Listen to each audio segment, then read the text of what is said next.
പിന്നെ കുറവൊരു ചെറുതും വരികില്ല പരനെ.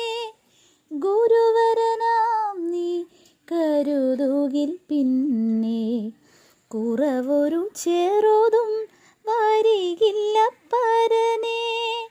അരികളിൻ നടുവിൽ വിരുന്നൊരുക്കും നിൻ പരിമള തൈലം പകരുമെൻ ശിരസിൽ. അരികളിൻ നടുവിൽ വിരുന്നൊരുക്കും നിൻ പരിമള തൈലം പകരുമെൻ ശിരസിൽ.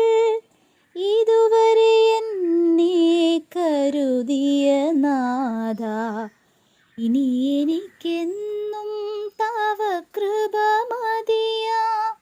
ഇതുവരെ എന്നെ കരുതിയ നാഥാ, ഇനി എനിക്കെന്നും തവ കൃപ